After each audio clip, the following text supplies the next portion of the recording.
तो आइए दोस्तों, आज की इसमें अपन देखने वाले जो संघ एसके एलिमेंट्स होते हैं उसके सामान्य लक्षण प्लस वर्गीकरण। तो वीडियो को एंड तक जरूर देखना। तो चलिए वीडियो को स्टार्ट करते हैं। तो यहाँ पर आपको समझना पड़ेगा कि जो एसके एलिमेंट्स होता है उसके सामान्य लक्षण के लिए इतने पॉइंट मैंने टाइप किए यहाँ पर, तो उसको देख सकते हैं। साथ में इसका वर्गीकरण मैं आगे बताऊंगा। तो देखिए, एसके एलिमेंट्स जो होता है वो प्लेटिक एलिमेंट्स के बाद में आता है। तो प्लेटिक एलिमेंट्स का आपने वीडियो नहीं देखा है तो उसका लिंक आपको डिस्क्रिप्शन में या फिर ऊपर आई बटन में मिल जाएगा, तो इसको देख लीजिए। प्लेटिक एलिमेंट्स है ना। अब यहाँ पर अपन समझते हैं कि एसके एलिमेंट्स होता है उसको अपन सामान्य नाम क्या कहते हैं। तो देखिए, उसको अपन सामान्य नाम कहते हैं गोल क्रमी। क्या कहते हैं? राउंड वॉर्म कहते हैं इसको। इंग्लिश में क्या बोलेंगे? राउंड वॉर्म या फिर गोल क्रमी। एसके एलिमेंट्स होता है उसको अपन गोल क्रमी के नाम से जाना जाता है। अब यहाँ पर अपन समझते हैं कि जो एसके एलिमेंट्स होता है उसका नाम किसने दिया था। तो देखिए, एसके एलिमेंट्स जो था उसका नाम देने वाले वैज्ञानिक का नाम हो जाता है ग्रेगन बार। तो एसके एलिमेंट्स जो होता है उसका नाम दिया था ग्रेगन बार ने। अब अपन समझते हैं आवास। आवास में क्या होता है उसको समझिए ध्यान से। एसके एलिमेंट्स के प्राणी कहाँ पर पाए जाते हैं? तो देखिए, एसके एलिमेंट्स के प्राणी होते हैं वो पाए जाते हैं परजीवी के रूप में। किसके रूप में पाए जाते हैं? परजीवी के रूप में। जहाँ पर अपन समझते हैं तो अधिकांश जो एसके एलिमेंट्स के प्राणी होते हैं वो परजीवी के रूप में ही रहते हैं, लेकिन कुछ क्या होते हैं? जलीय होते हैं।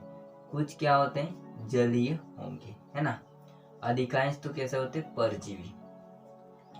अब अपन समझते हैं आकार कि जो एसके एलिमेंट्स के प्राणी होते हैं वो कैसे आकार के होते हैं। तो देखिए, उनका आकार हो जाता है बेलनाकार। कैसा होता है? बेलनाकार। हालांकि बेलन तो देखा ही होगा, बेलनाकार।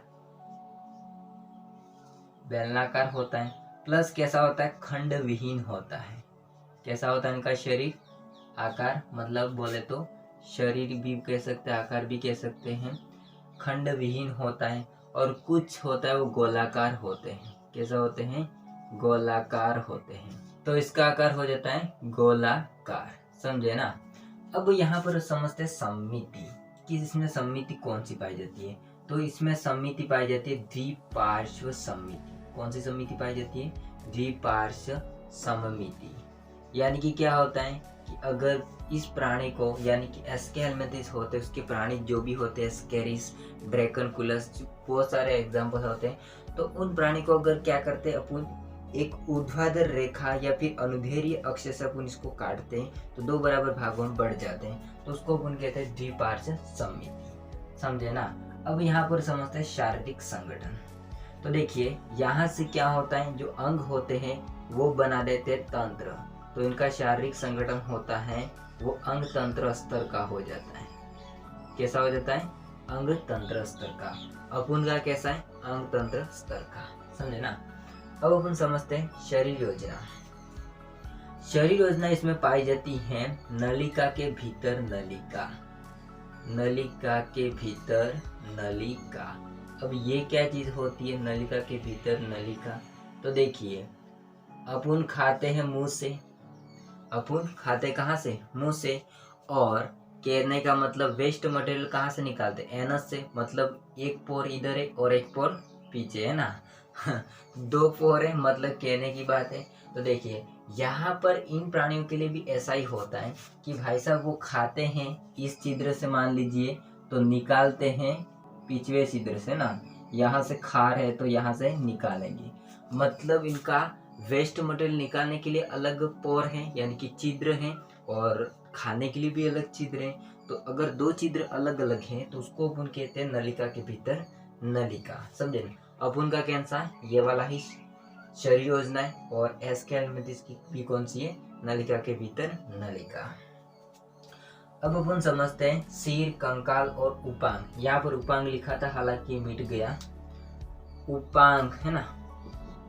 तो देखिए, इसमें अगर अपन बात करते हैं सिर की प्लस कंकाल की प्लस उपांग की, तो इसमें नहीं पाए जाते हैं। क्या नहीं पाए जाते?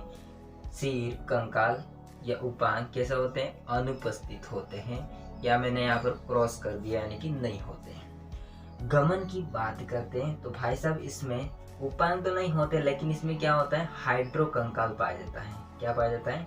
हाइड्रो कंकाल पाया जाता है। जो कि गमन करने के लिए मदद करता है थोड़ा बहुत, है ना। अब अपन समझते हैं श्वसन, कि भाई साहब ये सांस कैसे लेते हैं। अब उन किससे लेते हैं, फेफड़े से ना, नाक से नहीं, फेफड़े से। अब यहाँ पर इनके लिए कोई भी श्वसन के लिए कोई भी अंग नहीं होता है, तो ये लेते हैं शारीरिक सतह से। किससे लेते हैं, शारीरिक सतह से, यानी कि सतह से ही लेते हैं ना, बॉडी से, सतह से, शारीरिक सतह से ही लेते हैं, समझे ना। तो ये हो गया। अब आगे समझिए, ये लिखा है मैंने 3 होंठ। ये अपन के कितने होंठ है, 2, है ना, एक इधर, है ना, 2 होंठ। लेकिन इसके कितने होंठ हो जाएंगे, 3 होंठ।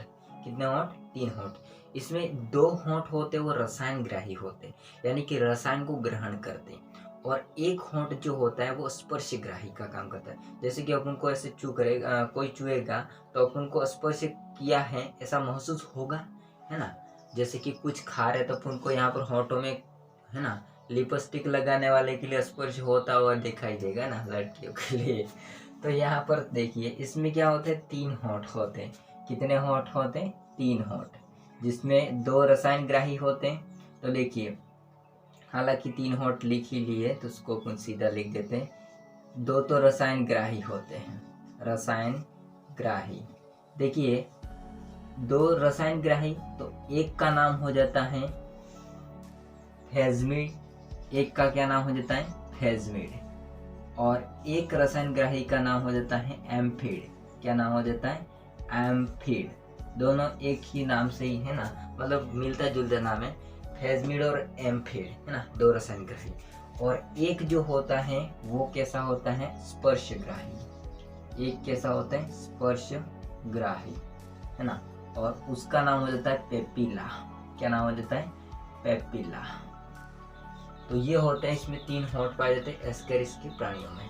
अब अपन समझते उत्सर्जन, कि ये उत्सर्जन किससे करते हैं। तो देखिए, इनके उत्सर्जन करने के लिए प्रोटोनेफ्रिडिया टाइप की किडनी पाई जाती है, प्रोटोनेफ्रिडिया टाइप की किडनी पाई जाती है, और उसमें क्या होता है, रेनेट कोशिकाएं पाई जाती है। क्या पाई जाती है, रेनेट कोशिकाएं, रेनेट कोशिकाएं पाई जाती है। और ये रेनेट कोशिका होती है वो एच आकार की होती है। कैसा होती है, एच आकार की, है ना। ये है, एक इधर है और ऐसे, है ना, एच आकार की होगी। कौन सी, रेनेट कोशिकाएं। अब अपन समझते हैं उत्सर्जित पदार्थ, कि भाई साहब ये प्रोटोनेफ्रिडिया के माध्यम से उत्सर्जन तो कर रहे हैं, लेकिन कौन सा पदार्थ निकाल रहे हैं। तो देखिए, अधिकांश जो होते हैं वो कैसे होते हैं, अमोनिया निकालते हैं। हालांकि जो अभी ने बात की थी यहाँ पर कुछ जलीय, वो कैसे निकालते हैं, अमोनिया। जो परजीवी होते हैं वो क्या निकालेंगे, CO2। क्या निकालेंगे, CO2, है ना, CO2 निकालते हैं। अब अपन समझते हैं लिंग, कि भाई साहब इसमें लिंग, है ना, 2 लिंग पाए जाते हैं या फिर 1 लिंग पाया जाता है ना। तो ये कैसे होते हैं, एक लिंगी होते हैं। कैसे होते हैं, एक लिंगी। समझते हैं ना, ये एक लिंगी और लिंग क्या होता है वो। देखिए, अगर नर और मादा दोनों अलग अलग जननांग होंगे तो उसको अपन कहते हैं एक लिंगी। लेकिन दोनों का अगर एक ही प्राणी के अंतर्गत है तो उसको अपन कहते हैं द्विलिंगी। हालांकि ये द्विलिंगी नहीं होते हैं, एक लिंगी होते हैं। लैंगिक द्विरूपता इसमें क्या होती है, पाई जाती है। क्या होती है, पाई जाती है। अब ये लैंगिक द्विरूपता क्या होती है, देखिए, अगर आपको बोला जाए कि सामने वाले कोई है बंदा बंदी, तो उसको पहचानिए, तो आप पहचान सकते हैं। अगर लड़की हो या फिर लड़का हो तो उसको पहचान सकते हैं। तो जो अपन बाहर रूप से देख करके पहचानते हैं, और उसको अपन कहते हैं लैंगिक द्विरूपता। मतलब देख करके पहचान सकते कि ये मेल है या फिर फीमेल, है ना, नर है या फिर मादा। तो यहाँ पर क्या होता है, पहचानने का गुण पाए जाते हैं। अब कैसे पहचानेंगे, समझिए।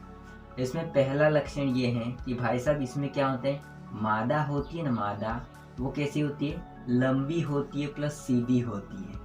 कैसी होती है, लंबी होती है प्लस सीधी, है ना, लड़ाई झगड़ा नहीं करती है।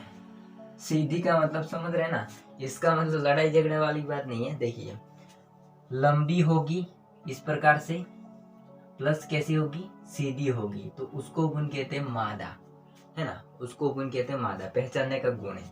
अगर अपन समझते हैं सेकेंड, नर को अगर पहचानना चाहेंगे तो कैसा होगा, इसका अंतिम सिरा मुड़ा हुआ होगा, यानी कि अंतिम सिरा मुड़ा हुआ होगा, तो उसको अपन पहचान सकते कि भाई साहब ये क्या है, नर बकलोल है ना, ये क्या है, नर है ना।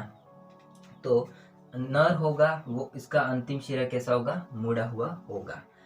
अब कैसा, तो देखिए मान लीजिए यहाँ पर इस प्रकार से और यहाँ पर इस प्रकार से मुड़ गया थोड़ा सा, कुछ इस प्रकार से ना, तो ये क्या हो गया, नर हो गया। तो लैंगिक द्विरूपता पाई जाती है।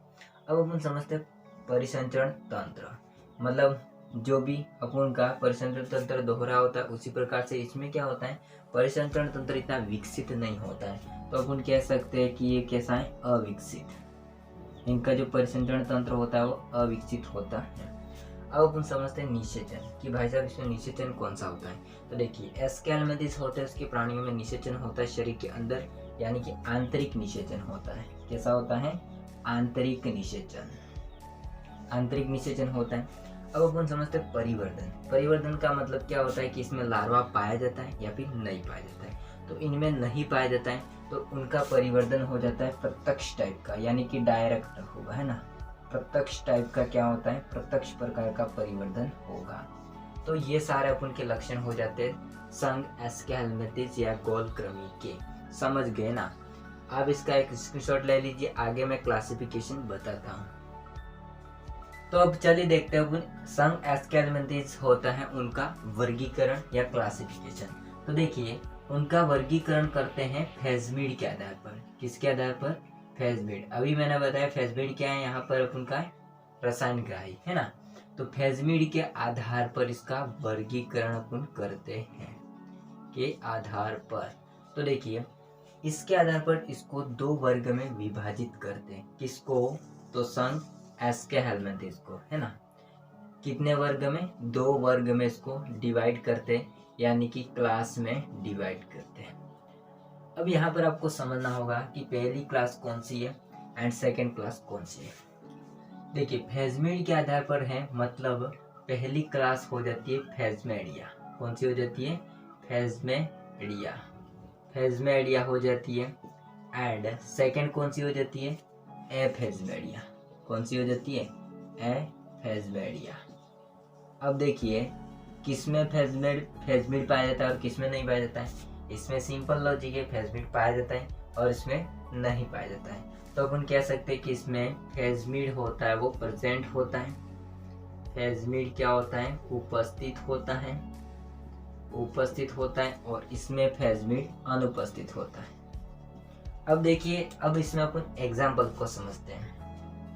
तो देखिए एग्जाम्पल को अपन समझेंगे तो फेजमिडिया जो क्लास होती है उसमें एग्जाम्पल आ जाता है एस्केरिस। कौन सा आ जाता है, एस्केरिस। हालांकि इसको जानते होंगे आप, है ना, एस्केरिस। इसके बाद में आगे हो जाता है एग्जाम्पल, आगे हो जाता है एंट्रोबियस। कौन सा हो जाता है, एंट्रोबियस। अब देखिए जो एंट्रोबियस होता है उसको अपन कहते हैं पीनक्रमी। क्या कहते हैं इसको अपन, पीनक्रमी के नाम से जाना जाता है इसको। कौन सा क्रमी कहते हैं इसको, पीनक्रमी कहते हैं, ना। पीन चुबोने वाले होती है ना, चुबाते वो वाली, है ना। आगे अपन समझते हैं एग्जाम्पल।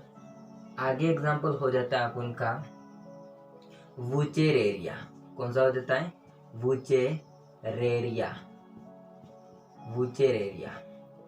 वुचेरेरिया जो होता है उसको अपन कहते हैं फाइलेरिया क्रमी।